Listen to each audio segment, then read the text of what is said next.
Hey, everybody. I appreciate you guys joining us again. Got another great show. Got Blake Ruffino from Are You Serious? We're talking LSU, SEC, the whole landscape. And he's got a prediction of who's going to finish second and third in the SEC West that is going to make some people in Aggie land a little bit shaky. It's a great interview. We're going to get to that in 1 second after the monologue and after we give a shout out to betonline.ag. Head over there today. The online casino is always open. And if you go there right now, you get a 50% sign-up bonus. You need to do that right now. It's betonline.ag, whether it's Major League Baseball, NBA playoffs, soccer, anything, parlays, props, however you get down, they're going to have the options for you. And it's fantastic and easy to navigate. And they're going to play the sharps. They're going to put it out early. And they put out their lines for week one, a lot of teams. And we're going to go over that. I got a Jake's take on that and 2 picks that you have to pick and why. That's coming soon. But head over to betonline.ag today and tell them that Jboy sent you.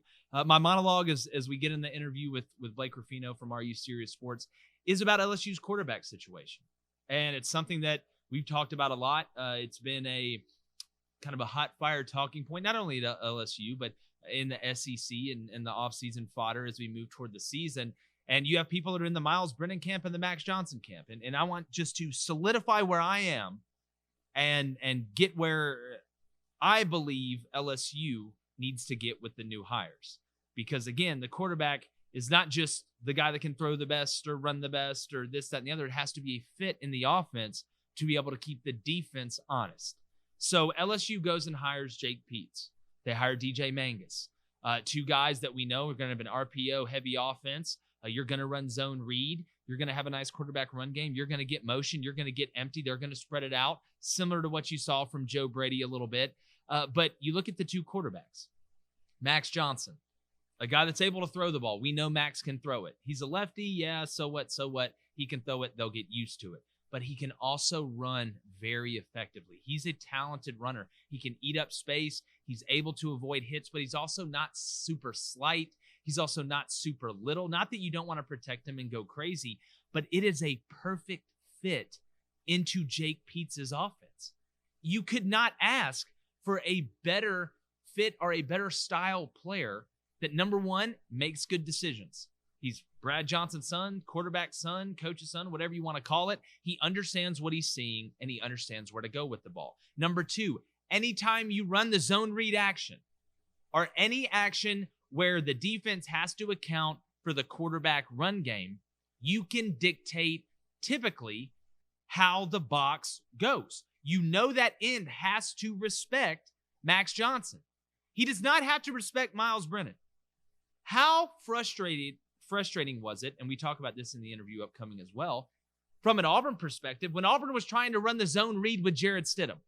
Everybody and their brother knew that Jarrett Stidham was not going to keep the ball, save a few times. And you're going to make Jarrett Stidham beat you because they know, number 1, you're not going to run him because he's not a great runner. And number 2, you get more prone to injury, especially if you're not a great runner.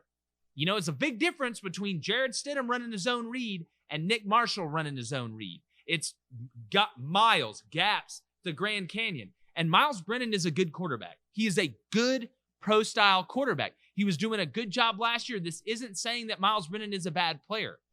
But I think Max Johnson is a better overall player, and without a doubt, without a shadow of a doubt, is the right fit for LSU in this offense.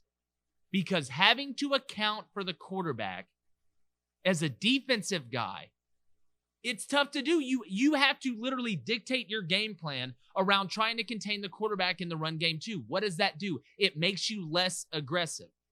When you have to put a spy on someone, it affects your coverage. And nothing is more demoralizing. I'm just telling you. Nothing is more demoralizing as a defensive player, as a defensive coach, as a defensive person than to lock somebody up on first down. It's 2nd and 9, 2nd and 10. Lock them up on 2nd down. It's 3rd and 9, 3rd and 10. You got them locked on 3rd and long. Secondary did a great job trying to stay in your pass rush lane, and the quarterback gets out and runs for 11 and gets a first down. That rips your guts out. Miles Brennan is not doing that, or at least not doing it consistently. Max Johnson can do that consistently. That adds another area that you have to defend. Then you throw in the fact that he is a plus thrower, that he's won in environments, in games. You go to the Florida game, he's got experience. You know he's tough. And you're hearing, and I'll let Blake, kind of talk about this. You're hearing that there may be some separation with Max over Miles. And look, I understand that LSU fans are like, oh, well, I'm afraid Miles is going to transfer. I don't think he'd transfer.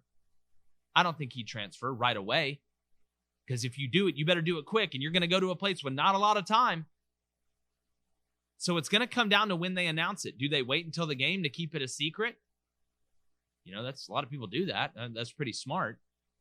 But when you do name that starter, and, it's going into week 1 or 3/4 of the way through fall camp, that's not a lot of time for somebody to transfer somewhere else and go start and learn a whole new offense and learn whole new terminology and work with a whole new group of wide receivers and work with a whole new center. A lot goes into that in a whole new place, going to different classrooms, new surroundings.